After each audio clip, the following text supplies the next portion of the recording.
ನಮಸ್ಕಾರ ಫ್ರೆಂಡ್ಸ್, ನಾನು ಜಸ್ವಿನ್. ನಾನು ಈ ವಿಡಿಯೋ ಮಾಡೋ ಉದ್ದೇಶ ಕಳೆದ ಒಂದು 4-5 ದಿನಗಳಿಂದ ನಾನು ನೋಡ್ತಾ ಇದ್ದೀನಿ ಇನ್ಸ್ಟಾಗ್ರಾಮು, ಯೂಟ್ಯೂಬು, ಫೇಸ್ಬುಕ್ಕು ಎಲ್ಲದರಲ್ಲೂ ಒಂದು 3 ಜನ ಮಲಯಾಳಿ ಹುಡುಗರು ಕನ್ನಡ ಬಗ್ಗೆ ಯಾವ ರೀತಿ ಮಾತಾಡಿದ್ರು, ಕನ್ನಡ ಲ್ಯಾಂಗ್ವೇಜ್ಗೆ ಏನು ಇಂಪಾರ್ಟೆಂಟಾ, ಕನ್ನಡ ಬೆಂಗಳೂರಲ್ಲಿದ್ದರೆ ಕನ್ನಡ ಮಾತಾಡಲೇಬೇಕಾ, ಇಲ್ಲ ಕರ್ನಾಟಕದಲ್ಲಿದ್ದರೆ ಕನ್ನಡ ಮಾತಾಡಲೇಬೇಕಾ ಅಂತ ಕೆಲವೊಂದು ನಿಂದನೆ ಪದಗಳನ್ನು ಉಪಯೋಗಿಸಿ ಮಾತಾಡಿದ್ದಾರೆ. ಫ್ರೆಂಡ್ಸ್, ಫಸ್ಟ್ ಆಫ್ ಆಲ್ ನಾನು ನಿಮಗೊಂದು ಹೇಳೋಕ್ಕೆ ಇಷ್ಟಪಡ್ತೀನಿ. ನಾನು ಕೂಡ ಮಲಯಾಳಿನೇ. ನಮ್ಮ ತಂದೆ ತಾಯಿ ಕೇರಳದವರು. ನಮ್ಮ ತಂದೆ 8 ವಯಸ್ಸಿರುವಾಗ ಬೆಂಗಳೂರಿಗೆ ಬಂದು ಕಷ್ಟಪಟ್ಟು ಮಾಡದೇ ಇರೋ ಕೆಲಸಗಳೆಲ್ಲ ಮಾಡಿ ನಮ್ಮನ್ನ ಈ ಲೆವೆಲಿಗೆ ತಂದಿದ್ದಾರೆ. ನನ್ನ ಕಸಿನ್ಸ್ ಆಗಲಿ, ನನ್ನ ಸಂಬಂಧಿಕರಾಗಲಿ ಎಷ್ಟೋ ಜನ ಮಲಯಾಳೀಸ್ಗಳು ಆಲ್ಮೋಸ್ಟ್. ಸೊ ನಾವು ಇಲ್ಲಿ ಬಂದು ಸೆಟ್ಲ್ ಆದಮೇಲೆ ನನಗೆ ಮಲಯಾಳಂಕ್ಕಿಂತ ಜಾಸ್ತಿ ಅಭಿಮಾನ ಕನ್ನಡಕ್ಕೆ. ಹಾಗಂತ ಮಲಯಾಳಂನ ನಾನು ತಳ್ತಾ ಇಲ್ಲ, ಯಾಕಂದರೆ ನನ್ನ ಮಾತೃಭಾಷೆ. ಸೊ ಮಲಯಾಳಂ ಮಾತಾಡ್ತೀನಿ. ನಾನು ಕೇರಳಕ್ಕೆ ಹೋಗ್ತೀನಿ, ಅಲ್ಲೂ ಒಳ್ಳೆ ನೆಂಟಿದೆ, ಒಳ್ಳೆ ಫ್ರೆಂಡ್ಸ್ ಇದ್ದಾರೆ. ಇಲ್ಲೂ ಕೂಡ ನನಗೆ ಒಳ್ಳೆ ಫ್ರೆಂಡ್ಸ್ ಇದ್ದಾರೆ. ನನ್ನ ಈ ವಿಡಿಯೋ ನೋಡುವಂಥ ನನ್ನ ಎಷ್ಟೋ ಸ್ನೇಹಿತರು ಗೊತ್ತು ನನ್ನ ಬಗ್ಗೆ ಏನು ಅಂತ, ನಾನು ಯಾವ ರೀತಿ, ನಾನು ಹೆಂಗೆ ಕನ್ನಡ ಅಭಿಮಾನಿ ಅದೇ, ಯಾವ ರೀತಿ ಕನ್ನಡಕ್ಕೆ ನಾನು ರೆಸ್ಪೆಕ್ಟ್ ಮಾಡ್ತೀನಿ, ಎಷ್ಟು ಜನ ನನಗೆ ಕನ್ನಡ ಫ್ರೆಂಡ್ಸ್ ಇದ್ದಾರೆ ಅಂತ ನನ್ನ ಈ ವಿಡಿಯೋ ನೋಡುವಂಥ ನನ್ನ ಹಲವಾರು ಫ್ರೆಂಡ್ಸ್ ಇದ್ದಾರೆ. ಅವರು ಕಮೆಂಟ್ ಮೂಲಕ ತಿಳಿಸಿ. ಸೊ ನಾನು ಈ ವಿಡಿಯೋ ಏನಕ್ಕೆ ಮಾಡ್ತಾಯಿದ್ದೀನಿ ಅಂದರೆ, ಆ 3 ಜನ ಯುವಕರು ಏನು ಮಾತಾಡಿದಾರೋ ನಿಜವಾಗ್ಲೂ ಅದು ತಪ್ಪೇನೆ. ಆ ರೀತಿ ಅವ್ರು ಮಾತಾಡಬಾರ್ದಾಗಿತ್ತು. ಯಾಕಂದರೆ ಒಂದು ಊರಿಗೆ ಬಂದಾಗ ನಾವು ಅಲ್ಲಿನ ಜಲ, ನೆಲ, ಸಂಸ್ಕೃತಿ ಅದಕ್ಕೆ ನಾವು ಮರ್ಯಾದೆ ಕೊಡಬೇಕು. ಯಾಕಂದರೆ ಆ ಊರಿಂದ ನಾವು ಏನಾರು ಒಂದು ಪಡ್ಕೊಳಕ್ಕೆ ಬಂದಿರ್ತೀವಿ, ಅಥವಾ ನಮ್ಮ ಜೀವನ ಕಟ್ಟುವಂಥ ಒಂದು ಊರಾಗಿರ್ಬೋದು, ಇಲ್ಲ ನಾವು ಓದಕ್ಕೆ ಬಂದು ನಮ್ಮ ಫ್ಯೂಚರ್ನ ಎತ್ಕೊಂಡು ಹೋಗುವಂಥ ಎಷ್ಟೋ ಜನ ನಾವು ನೋಡ್ತಾ ಇದ್ದೀವಿ. ಮಲಯಾಳೀಸ್ಗಳು ನರ್ಸಿಂಗ್ ಕಾಲೇಜ್ ಆಗಲಿ, ಇಂಜಿನಿಯರಿಂಗ್ ಕಾಲೇಜ್ ಆಗಲಿ, ನನಗೆ ಗೊತ್ತಿರೋಂಗೆ ನಮ್ಮ ಕರ್ನಾಟಕಕ್ಕಿಂತ ಹೆಚ್ಚಾಗಿ ಬರುವಂಥ ಬೇರೆ ರಾಜ್ಯದ ಮಕ್ಕಳೇ ಇಲ್ಲಿನ ಎಜುಕೇಷನ್ ಸವಲತ್ತುಗಳನ್ನು ಉಪಯೋಗಿಸ್ತಾ ಇರೋದು. ಅದರಲ್ಲೂ ಕೂಡ ಅವರು ಇಲ್ಲಿ ಬಂದು ಕನ್ನಡದ ಬಗ್ಗೆ ಬೇರೆ ರೀತಿಯಲ್ಲಿ ಮಾತಾಡೋದು, ಮರ್ಯಾದೆ ಇಲ್ಲದಿರೋ ರೀತಿ ಮಾತಾಡೋದು, ಅದು ನಿಜವಾಗ್ಲೂ ತಪ್ಪು. ಅದನ್ನು ಚೇಂಜ್ ಮಾಡ್ಕೊಬೇಕು. ಸೊ ಇವನು ಇದೇ ಎಲ್ಲ ಇನ್ಫ್ಲೂಯೆನ್ಸರ್ಗಳು ವೀಡಿಯೋ ಯೂಟ್ಯೂಬಲ್ಲಿ ಇದೇ ಸೇಮ್ ವೀಡಿಯೋನ ಮತ್ತೆ ಹಾಕಿದ್ದಾರೆ. ಇವರೇನು ಹೊಸ್ದಾಗಿ ಏನು ಆಗ್ತಾ ಇರೋದು ಅಂತ ನೀವು ಅನ್ಕೊಬೋದು. ಆದರೆ ಫ್ರೆಂಡ್ಸ್, ನಾನು ನಿಜವಾಗ್ಲೂ ಹೇಳ್ತೀನಿ, ನನಗೂ ಕೂಡ ಕನ್ನಡ PUC ಗಂಟ ಮಾತಾಡ್ತಾ ಇದೆ. ಬಟ್ ಫ್ರೆಂಡ್ಸ್, ನನಗೂ ಕೂಡ 10ನೇ ಕ್ಲಾಸ್ ಮುಗಿಬೇಕಂದ್ರೆ ಕನ್ನಡ ಅಷ್ಟೊಂದು ಗೊತ್ತಿರಲಿಲ್ಲ. ಯಾಕಂದರೆ ನಾನು ಓದಿದ್ದು ಇಂಗ್ಲೀಷ್ ಮೀಡಿಯಮಲ್ಲಿ. ಲಾಸ್ಟಲ್ಲಿ ಏನಾಯಿತು, 10ನೇ ಕ್ಲಾಸ್ ಮುಗಿಸಿ ನಾನು ಜಾಯ್ನ್ ಆಗಿದ್ದು ಕನ್ನಡ ಮೀಡಿಯಮ್ PUC, ಪದವಿ ಪೂರ್ವ PUC ಕಾಲೇಜಲ್ಲಿ ಸೇರಿಕೊಂಡೆ. ಅಲ್ಲಿ ನನಗೆ ತುಂಬ ತೊಂದರೆ ಆಯಿತು. ಯಾಕಂದರೆ ಅಲ್ಲಿ ನಿಮಗೆ ಗೊತ್ತಿರೋಂಗೆ ಹಳೆ ಕನ್ನಡ ಪದ್ಯಗಳೆಲ್ಲ ಇರೋದು.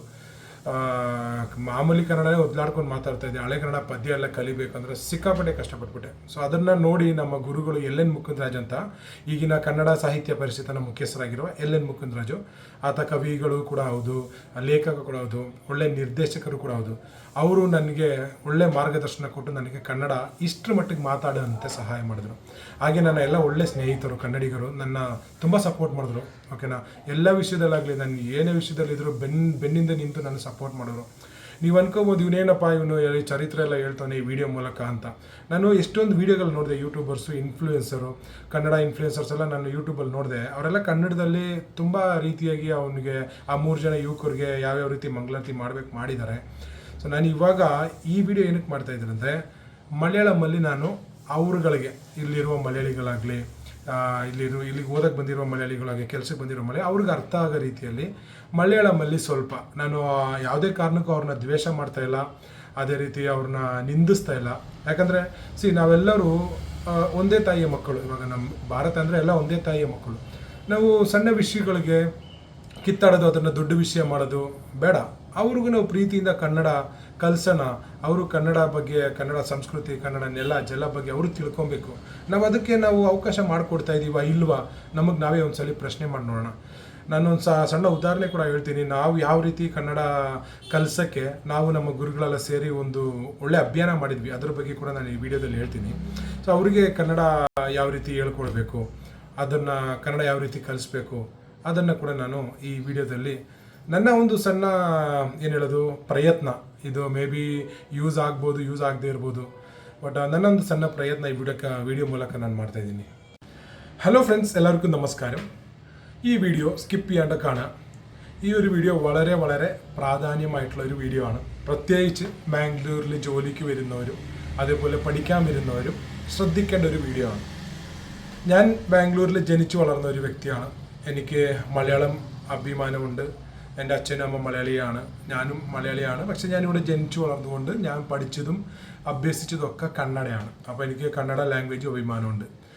അപ്പോൾ ഞാൻ പറയാൻ ഉദ്ദേശിക്കുന്നത്, ഈ ഇടയായിട്ട് 3 യൗവനസ്ഥന്മാർ അല്ലെങ്കിൽ 3 യുവാക്കൾ ഒരു വീഡിയോ പോസ്റ്റ് ചെയ്തു. ആ വീഡിയോ ഭയങ്കരമായിട്ട് വൈറലായി. ആ വീഡിയോക്കകത്ത് അവർ പറയുന്നത്, ഞങ്ങളെന്ത് ബാംഗ്ലൂർ അല്ലെങ്കിൽ കർണാടകയിൽ വന്നാൽ കന്നഡ പഠിക്കണമെന്ന് നിർബന്ധമുണ്ടോ, അതേപോലെ തന്നെ കന്നഡ പഠിച്ചില്ലെങ്കിൽ എന്തുണ്ടാവുന്നത്, ഞങ്ങൾ ഇന്ത്യയാണ്, അങ്ങനെ അതേപോലെ തന്നെ കുറച്ച് ട്രോളൊക്കെ ഇറക്കി അതിനകത്ത് ഫണ്ണായിട്ടും കുറച്ച് അപമര്യാദയായിട്ടും അവർ പെരുമാറിയിട്ടുണ്ട്. അപ്പോൾ ഞാൻ ഈ വീഡിയോ ഇടുന്ന ഉദ്ദേശം എന്താ വെച്ചാൽ, അതിനുശേഷം കുറേ വീഡിയോകൾ അവർക്കെതിരായി വളരെ വളരെ മോശമായി എതിരായിട്ട് കുറേ വീഡിയോകൾ പോസ്റ്റിൽ വന്നു. അപ്പോൾ ഇത് ഒന്നും ഇന്നും ഇന്നലെ നടക്കുന്ന വിഷയമല്ല. പ്രത്യേകിച്ച് ബാംഗ്ലൂരിൽ പഠിക്കാൻ വരിക അല്ലെങ്കിൽ കർണാടകയിൽ പഠിക്കാൻ വരിക അല്ലെങ്കിൽ ജോലിക്ക് വരികയാണെങ്കിൽ നമ്മൾ ബേസിക്കായിട്ട് പഠിക്കേണ്ട കുറച്ച് വിഷയങ്ങൾ പഠിച്ചിരിക്കണം. കാരണം ഇപ്പോൾ ഏതൊരു റീജിയണൽ ലാംഗ്വേജ്, ഇപ്പോൾ നമ്മൾ ഏതൊരു സ്റ്റേറ്റിൽ പോയാലും അത് ഏതൊരു രാജ്യത്ത് പോയാലും അവിടുത്തെ ഭാഷയെക്കുറിച്ച് നമ്മൾ അറിവുണ്ടാവണം. അറിവില്ലെങ്കിലും ആ ഭാഷനെ കളിയാക്കാനോ അതല്ലെങ്കിൽ അതിനെക്കുറിച്ച് ചീത്ത രീതിയിൽ അല്ലെങ്കിൽ മോശം രീതിയിൽ വീഡിയോ ചെയ്യാനോ ഒരിക്കലും പോകരുത്. അത് ഇമ്പാക്റ്റ് ചെയ്യുന്ന ആരോ ഒരാളോ രണ്ടാളോ ചെയ്യുന്ന ഒരു വീഡിയോ അല്ലെങ്കിൽ ഒരു പ്രശ്നം അത് വളരെയധികം ഇവിടെ നോർമലായി സാധാരണക്കാരെ ഇമ്പാക്റ്റ് ചെയ്യുന്നുണ്ട്. ഇപ്പോൾ ഞാനും ഇവിടെ ജനിച്ചു വളർന്നൊരു മലയാളിയാണ്. അതേപോലെ തന്നെ ഞാൻ മലയാളം സംസാരിക്കും, എഴുതാനും വായിക്കാനും സത്യമായിട്ട് എനിക്ക് അറിയില്ല. കാരണം നമ്മൾ പഠിച്ചത് ഇവിടെയാണ്. സംസാരിക്കാനുള്ള ഒരു കമ്മ്യൂണിക്കേഷൻ നമ്മൾ പഠിച്ചു, പക്ഷേ അധികം നമ്മൾ അഭ്യസിച്ചത് കന്നഡയാണ്. കന്നഡയും ഇംഗ്ലീഷും ഹിന്ദിയൊക്കെയാണ് നമ്മൾ അധികം ഇവിടെ യൂസ് ചെയ്യുന്നത്. അപ്പോൾ ഈ വീഡിയോ മുഖാന്തരം ഞാൻ വളരെ താഴ്മയോടെ അപേക്ഷിക്കുകയാണ്, പഠിക്കാൻ വരുന്നുണ്ടെങ്കിൽ നിങ്ങൾ പഠിക്കുക, നിങ്ങളതിനെ ആരും തടയുന്നില്ല. നിങ്ങൾ പഠിക്കുക, ഫൺ ചെയ്യുക, എൻജോയ് ചെയ്യുക. പക്ഷേ ഭാഷാപരമായി വരുന്ന ചില വിഷയങ്ങൾ മാക്സിമം ഒഴിവാക്കുക. മനസ്സിലായോ? ഒരിക്കലും ആ ഒരു ലാംഗ്വേജിൽ നമ്മൾ മോശമായി പറയാനോ സാധിക്കുമെന്നെങ്കിൽ പഠിക്കുക. വളരെ സിമ്പിളാണ്. ഇപ്പോൾ നമ്മൾ പഠിച്ച് പണ്ഡിതരാവാൻ ആരും പറയുന്നില്ല. പക്ഷേ നിങ്ങൾ അറ്റ്ലീസ്റ്റ് ബേസിക് ആയിട്ടുള്ള കാര്യങ്ങൾ പഠിക്കുക. എനിക്കറിയാം എത്രയോ നല്ല കുട്ടികളിവിടെ പഠിക്കാൻ വരുന്നവർ നല്ല രീതിയിൽ കന്നഡ സംസാരിക്കുന്നവരുണ്ട്. അറ്റ്ലീസ്റ്റ് അത്രയും പഠിക്കാൻ പറ്റിയില്ലെങ്കിലും കളിയാക്കാതിരിക്കുക, അല്ലെങ്കിൽ അതിനെതിരായിട്ട് പോസ്റ്റ് ചെയ്യാതിരിക്കുക.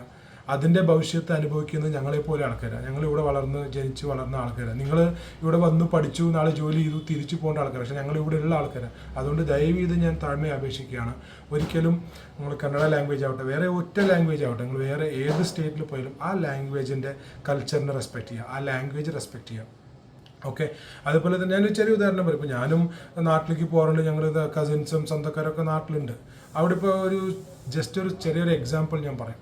നമ്മൾ നാട്ടിലേക്ക് പോകുമ്പോൾ അവിടുത്തെ പ്രൈവറ്റ് ബസ്സുകൾ, ഗവൺമെൻറ് ബസ്സുകളായിക്കോട്ടെ, ഞാൻ മനസ്സിലാക്കിയ പ്രകാരം ഒരു 80% മലയാളവും ബാക്കി 10% ഇംഗ്ലീഷിലിട്ടായിട്ടു. ശരിയല്ലേ? അതേപോലെ തന്നെ അവിടെ ഹോട്ടൽസ് ആവട്ടെ, കടകളാവട്ടെ, ബേക്കറികളാവട്ടെ, അവിടെ വർക്ക് ചെയ്യുന്ന സ്റ്റാഫുകൾ നിങ്ങൾ ശ്രദ്ധിച്ചിട്ടുണ്ടോ? അവർ മലയാളം അല്ലാണ്ട് വേറെ ഭാഷ പറയില്ല. എന്താ കാരണം? പക്ഷേ അവർ മലയാളികളല്ല. പല രാജ്യത്തു നിന്നും ജോലിക്ക് വന്ന ആൾക്കാർ നല്ല സൂപ്പറായിട്ട് മലയാളം പറയുന്നത്. അതെന്തുകൊണ്ടാണ് പറയുന്നവർ? അവർക്കറിയാം, അവർക്ക് അവിടെ നിൽക്കണമെങ്കിൽ, അവർക്ക് അവിടെ നിലനിൽക്കണമെങ്കിൽ അവിടുത്തെ ഭാഷ അവർ പഠിച്ചാലാണ് അത് ചെയ്യാൻ പറ്റുള്ളൂ. പക്ഷെ അതേ രീതി നമുക്ക് എന്തുകൊണ്ട് നമ്മൾ കർണാടകയിൽ ഇവിടെ പഠിക്കാൻ വരുമ്പോൾ അല്ലെങ്കിൽ ഇവിടെ ജോലിക്ക് വരുമ്പോൾ നമ്മൾ എന്തുകൊണ്ട് ചെയ്തോടാ? അതാണ് ഞാൻ ഈ വീഡിയോയിൽ പറയാൻ ഉദ്ദേശിക്കുന്നത്. നമുക്ക് ചെയ്യാൻ പറ്റുന്ന വളരെ സിമ്പിളായിട്ടുള്ള കാര്യങ്ങളാണ്. ബേസിക് ആയിട്ടുള്ള കാര്യങ്ങൾ പഠിക്കുക, മറ്റുള്ള അനാവശ്യമായിട്ടുള്ള വിഷയങ്ങളിൽ ഇടപെടാതിരിക്കുക. Okay, thank you so much. ആ വീഡിയോ പോസ്റ്റ് ചെയ്ത യുവാക്കൾ ഈ വീഡിയോ കാണുന്നുണ്ടെങ്കിലോ അല്ലെങ്കിൽ അവർക്ക് പരിചയമുള്ള ഫ്രണ്ട്സോ മ്യൂച്വൽ ഫ്രണ്ട്സോ ആരെങ്കിലും ഉണ്ടെങ്കിൽ ഈ വീഡിയോ ഷെയർ ചെയ്ത് കൊടുക്കുക. അവരോട് ഞാൻ ദയവായി അപേക്ഷിക്കുന്നു, ഒരു വീഡിയോ റീപോസ്റ്റ് ചെയ്യുക, ഒരു ക്ഷമ ചോദിച്ചുകൊണ്ട് റീപോസ്റ്റ് ചെയ്യുക. അതുകൊണ്ട് ഒന്നും നഷ്ടപ്പെടാനില്ല. ഓക്കെ. അപ്പോൾ നമ്മൾ എവിടെ വന്നാലും ലാംഗ്വേജ് റെസ്പെക്റ്റ് ചെയ്യാം. അതുപോലെ തന്നെ ഫേക്ക് ആയിട്ടുള്ള ആക്ടിവിറ്റീസും ഉണ്ട്. അത് ഞാൻ ഇല്ലെന്ന് പറയുന്നില്ല. ബാംഗ്ലൂരിൽ തന്നെ കുറേ ആൾക്കാർ ഫേക്കായിട്ട് പൈസയ്ക്ക് വേണ്ടി ചെയ്യുന്ന ആൾക്കാരുണ്ട്. അങ്ങനെ ഉണ്ടെങ്കിൽ നിങ്ങളത് പോലീസിൽ റിപ്പോർട്ട് ചെയ്യുക. ഓക്കെ. അത് ലീഗലായിട്ട് നിങ്ങൾക്ക് ന്യായപരമായ കാര്യങ്ങളാണെങ്കിൽ സത്യമായിട്ട് നിങ്ങൾക്ക് അത് സോൾവ് ആയിരിക്കും. കാരണം ബാംഗ്ലൂർ പോലീസ് അല്ലെങ്കിൽ കർണാടക പോലീസ് നമ്പർ 1 പോലീസാണ്. നിങ്ങൾക്ക് എന്ത് ഇഷ്യൂസ് ഉണ്ടെങ്കിലും 112 ನಂಬರಲ್ಲಿ ವಿಳಿക്കുക. ಅವರು ನಿಮ್ಮನ್ನ ಡೆಫಿನೆಟ್ಲಿ ಗೈಡ್ ചെയ്യും. Thank you friends. ನೋಡಿದ್ರಲ್ಲ, ನಾನು ಮಲಯಾಳಮಲ್ಲಿ ಆ ವಿಡಿಯೋ ಅವ್ರಿಗೆ ಅರ್ಥ ಆಗೋ ರೀತಿಯಲ್ಲಿ ನಾನು ಒಂದು ವಿಡಿಯೋ ಇದೇ ವಿಡಿಯೋದಲ್ಲಿ ನಾನು ಮಾಡಿದ್ದೀನಿ. ಸೊ ಅದರಲ್ಲಿ ಏನು ಹೇಳ್ತಾ ಇದ್ದೀನಿ ಅಂದರೆ, ಬೆಂಗಳೂರಿಗೆ ಬಂದರೆ ಯಾವ ರೀತಿ ಇರಬೇಕು, ಸುಮ್ಮನೆ ಕಿರಿಕಲ್ ಮಾಡೋದು, ಭಾಷೆ ನಿಂದನೆ ಮಾಡೋದು ಯಾವತ್ತೂ ಮಾಡೋಕ್ಕೆ ಹೋಗಬೇಡಿ. ಆಮೇಲೆ ಅದೇ ರೀತಿ ಆ 3 ಯುವಕರು ಯಾರು ಈ ವಿಡಿಯೋ ಪೋಸ್ಟ್ ಮಾಡಿದ್ರೋ ಅವರಿಗೆ ಈ ವಿಡಿಯೋ ತಲುಪಿಸಿ, ಅವ್ರೇನಾದ್ರು ಈ ವಿಡಿಯೋ ನೋಡ್ತಾ ಇದ್ದರೆ ಒಂದು ಕ್ಷಮೆ ಯಾಚನೆ ಒಂದು ವಿಡಿಯೋ ಅವ್ರ ಕೈಯಲ್ಲೇ ಮಾಡಿಸಿ ಅಂತ ನಾನು ಈ ವಿಡಿಯೋ ಮುಖಾಂತರ ಅವ್ರಿಗೆ ತಿಳಿಸಿದ್ದೀನಿ. ಅದೇ ರೀತಿ ಕೇರಳದಲ್ಲಿ ಭಾಷೆಗೆ ಯಾವ ರೀತಿ ಇಂಪಾರ್ಟೆನ್ಸ್ ಕೊಡ್ತಾರೆ, ಅಲ್ಲಿ ಕೆಲಸ ಮಾಡೋರು ಸ್ನೇಹಿತರೆ ಎಷ್ಟೊಂದು ಜನ ನಿಮ್ಗೆ ಗೊತ್ತಿರಲ್ಲ. ನೀವು ಕೇರಳಗೆ ಹೋಗಿ ಯಾವುದೇ ಹೋಟ್ಲಿಗೆ ಹೋಗಿ, ಟೀ ಅಂಗಡಿಗೆ ಹೋಗಿ, ಇಲ್ಲ ಬೇಕ್ರಿಗೆ ಹೋಗಿ, 99% ಬಿಹಾರಿಗಳು, ಬಂಗಾಳಿಗಳು, ನಾರ್ತ್ ಇಂಡಿಯಾದವರು, ಬೇರೆ ರಾಜ್ಯದವರು ಅಲ್ಲಿ ಕೆಲಸ ಮಾಡ್ತಾ ಇರೋದು. ಅವ್ರ ಹತ್ರ ನೀವು ಹಿಂದಿಯಲ್ಲಿ ಒಂದ್ಸಲಿ ಮಾತಾಡಿ. ಹಿಂದಿ ಮಾತಾಡಲ್ಲ ಅವ್ರು ಮಾತಾಡೋದೇ ಮಲಯಾಳಮಲ್ಲಿ. ಯಾಕಂದ್ರೆ ಅವ್ರಿಗೆ ಗೊತ್ತು ಅಲ್ಲಿ ಬದುಕಬೇಕಂದ್ರೆ ಅಲ್ಲಿನ ಭಾಷೆ ಕಲಿಬೇಕು ಅಂತ ಅವ್ರಿಗೆ ಗೊತ್ತು. ಆ ಒಂದು ಭಯ ನಮ್ಮ ರಾಜ್ಯದಲ್ಲೂ ಕೂಡ ಬರಬೇಕು. ಆವಾಗಲೇ ಕನ್ನಡಕ್ಕೆ ಒಂದು ಗೌರವ ಅಥವಾ ಕನ್ನಡ ಕಲಿಬೇಕು ಅಂತ ಒಂದು ಆಸಕ್ತಿ ಅವ್ರಿಗೆ ಬರೋದು. ಸರಿ, ಆ ವಿಡಿಯೋದಲ್ಲಿ ನಾನು ವ್ಯಕ್ತವಾಗಿ ಹೇಳಿದ್ದೀನಿ. ನನಗೆ ಇನ್ನೊಂದು ಕೆಲವೊಂದು ವಿಷಯಗಳು ನಿಮ್ಮ ಹತ್ರ ಹೇಳೋಕ್ಕೆ ಇಷ್ಟಪಡ್ತೀನಿ ಸ್ನೇಹಿತರೆ. ಇವಾಗ ನಾವು ನೋಡ್ಬೋದು ಎಷ್ಟೊಂದು ಕನ್ನಡ ಪರ ಹೋರಾಟಗಾರರು ನಿಜವಾಗ್ಲೂ ತುಂಬ ಕಷ್ಟಪಟ್ಟು ತ್ಯಾಗ ಮಾಡಿ ನಮ್ಮ ಹಲವಾರು ವಿಡಿಯೋಗಳಾಗಲಿ, ಹೋರಾಟಗಳಾಗಲಿ, ಕೇಸ್ಗಳು ಹಾಕಿಸ್ಕೊಂಡು, ನಿಂದೆಗಳು ಸಹಿಸ್ಕೊಂಡು ಎಷ್ಟೋ ಜನ ನಿಜವಾಗ್ಲೂ ಎದೆ ತಟ್ಕೊಂಡು ಹೋರಾಟ ಮಾಡೋಂಥ ಒಳ್ಳೆ ಯೂಟ್ಯೂಬರ್ಸು, ಇನ್ಫ್ಲೂಯೆನ್ಸರ್ಸ್ ಎಲ್ಲ ಇದ್ದಾರೆ. ಆದರೆ ಅದೇ ಸಮಯ ರೋಲ್ ಕಾಲ್ ಮಾಡಿ ನನ್ನ ಮಕ್ಕಳು ತಿನ್ನೋಂಥ ಎಷ್ಟೋ ಜನ ಇದ್ದಾರೆ. ಅಂಥವ್ರನ್ನ ನಾವುಗಳೇ ಫೈಂಡ್ ಔಟ್ ಮಾಡಬೇಕು. ಅಂಥವ್ರಿಂದನೂ ಕನ್ನಡಿಗರಿಗೆ ಕೆಟ್ಟ ಹೆಸರು ಹೋಯ್ತಾ ಇದೆ. ಜನ ಏನು ಅನ್ಕೊಳ್ತಾರೆ ಗೊತ್ತಾ, ಇವರೆಲ್ಲ ಹಿಂಗೆ ಸುಮ್ಮನೆ. ನಾನೇ ಲೈವಾಗಿ ಒಂದ್ಸಲಿ ರೋಡಲ್ಲಿ ನೋಡಿದ್ದೀನಿ, ಏನೋ ವಿಷಯಕ್ಕೆ ಜಗಳ ಆಯಿತು. ಯಾರೋ ಇಬ್ಬರು ಪುಡಿ ಹುಡುಗರು ಯಾವುದೇ ವಿಷಯಕ್ಕೆ ಜಗಳ ಆಯಿತು. ತಪ್ಪಿರೋದು ಇವ್ರ ಕಡೆ. ಲಾಸ್ಟಲ್ಲಿ ಇವ್ರ ಕಡೆ ತಪ್ಪು ಅಂತ ಗೊತ್ತಾದ್ಮೇಲೆ ಕನ್ನಡ ಮಾತಾಡೋ, ತಮಿಳವ್ರಿಗೆ ಬೈಯೋದು, ಹಿಂದಿಯವ್ರಿಗೆ ಬೈಯೋದು, ಕನ್ನಡ ಮಾತಾಡೋ ಅಂತ. ಸೊ ಅದನ್ನು ತುಂಬ ಜನ ಮಿಸ್ಯೂಸ್ ಮಾಡ್ತಾಯಿದ್ದಾರೆ. ಅಂಥವ್ರನ್ನ ನಾವೇ ಫೈಂಡ್ ಔಟ್ ಮಾಡಿ ತಡೆಗಟ್ಟಬೇಕು. ಕನ್ನಡ ಬೆಳಿಬೇಕು ಸ್ನೇಹಿತರೆ. ಕೇರಳದಲ್ಲಿ ನಾನು ಹೇಳ್ದಂಗೆ ಎಷ್ಟೋ ಜನ ಕೇರಳದವ್ರು ಇಲ್ಲಿ ಬದುಕನ್ನು ಕಟ್ಕೊಂಡವ್ರೆ. ತುಂಬ ಭಾಷೆ ಅಭಿಮಾನಿಗಳಿದ್ದಾರೆ, ತುಂಬ ರೆಸ್ಪೆಕ್ಟ್ ಕೊಡೋ ಜನ ಇದ್ದಾರೆ. ಹಂಗಂತ ಅವ್ರು ಯಾರೋ 3 ಜನ ಮಾಡಿದ್ರು ಅಂತ ಎಲ್ಲರನ್ನೂ ಕೆಟ್ಟವರಾಗಿ ನೀವು ಭಾವಿಸ್ಬೇಡಿ. ನಾವು ಕೂಡ ತುಂಬ ಭಾರಿ ಕನ್ನಡ ಅಭಿಮಾನಿ. ನಾನು ಹೇಳೋದ್ಕಿಂತ ನನ್ನ ಫ್ರೆಂಡ್ಸ್ಗಳು ಇದು ವಿಡಿಯೋ ಎಲ್ಲ ನೋಡ್ತಾ ಇದ್ರೆ ಅವರು ಕಮೆಂಟ್ ಮೂಲಕ ದಯವಿಟ್ಟು ತಿಳಿಸಿ ನಾನು ಯಾವ ರೀತಿ ಕನ್ನಡಕ್ಕೆ ಸಪೋರ್ಟ್ ಮಾಡ್ತೀನಿ. ನಮ್ಮ ಗುರುಗಳಾಗಲಿ ಎಷ್ಟೊಂದು ಜನಕ್ಕೆ ಗೊತ್ತು ನನ್ನ ಬಗ್ಗೆ.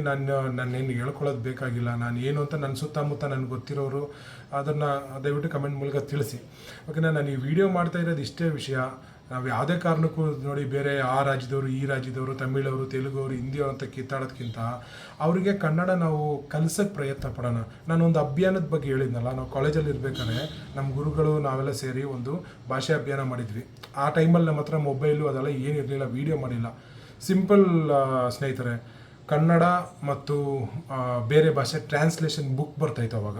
ಒಂದು ಟ್ರಾನ್ಸ್ಲೇಷನ್ ಬುಕ್ಕು ಅಂದರೆ ಭಾಷಾ ಪರಿವರ್ತನೆ ಮಾಡುವಂಥ ಪುಸ್ತಕಗಳು, ಚಿಕ್ಕ ಪುಸ್ತಕಗಳಿರೋದು. ಆ ಟೈಮಲ್ಲಿ ಅದು 10 ರೂಪಾಯಿ 15 ರೂಪಾಯಿ ಏನೋ ಇತ್ತು. ನಾವೆಲ್ಲ ಕಾಲೇಜ್ ಹುಡುಗರೆಲ್ಲ ಕಾಂಟ್ರಿಬ್ಯೂಟ್ ಮಾಡಿ ಈ ಹಿಂದಿ ವಲಸೆ ಕಾರ್ಮಿಕರಿರೋ ಕಡೆ ಎಲ್ಲ ಹೋಗಿ ನಾವು ಕೊಡ್ತಾಯಿದ್ವಿ. ಅಂದರೆ ಓದಕ್ಕೆ ಬರುತ್ತಾ ಅಂತ ಕೇಳಿ ಅವ್ರವ್ರ ಭಾಷೆ ಕೇಳಿ ನಾವು ಕೊಡ್ತಾಯಿದ್ವಿ. ಹಿಂದಿ, ತಮಿಳು, ಮಲಯಾಳಂ ಎಲ್ಲ ಕೊಡ್ತಾಯಿದ್ವಿ. ಆ ಥರ ನಾವು ಪಬ್ಲಿಕ್ ಪ್ಲೇಸ್ಗಳಲ್ಲಿ ಯಾಕೆ ಈ ಥರ ಟ್ರಾನ್ಸ್ಲೇಷನ್ ಬುಕ್ ಮಾಡಬಾರ್ದು? ಇವಾಗ ಪಬ್ಲಿಕ್ ಸಾರಿಗೆ ಇರ್ಬೋದು, BMTC ಇರ್ಬೋದು, KSRTC ಇರ್ಬೋದು, ಇಲ್ಲ ರೈಲ್ವೆ ನಿಲ್ದಾಣಗಳಿರ್ಬೋದು, ಇಲ್ಲ ಆಟೋಗಳಿರ್ಬೋದು, ಅಲ್ಲಿ ನಾವು ಭಾಷಾಂತರ ಮಾಡುವಂಥ ಅಥವಾ ಭಾಷೆಯನ್ನು ಪರಿವರ್ತನೆ ಮಾಡುವಂಥ, ಟ್ರಾನ್ಸ್ಲೇಷನ್ ಮಾಡುವಂಥ ಪುಸ್ತಕಗಳನ್ನ ಯಾಕೆ ಮಡಗಬಾರ್ದು? ಇದು ನಮ್ಮ ಕನ್ನಡ ಪರ ಹೋರಾಟಗಾರರಿಗೂ ಹಾಗೂ ಕನ್ನಡ ಸಾಹಿತ್ಯ ಪರಿಷತ್ ಅಕಾಡೆಮಿಯವ್ರಿಗೂ ಕೂಡ ನಾನು ಒಂದು ಮನವಿಯನ್ನು ಸಲ್ಲಿಸ್ತಾ ಇದ್ದೀನಿ. ಆ ಥರ ಬುಕ್ಗಳನ್ನು ತಂದು ನಾವು ಪಬ್ಲಿಕ್ ಪ್ಲೇಸಲ್ಲಿ ಮಡಗೋಣ.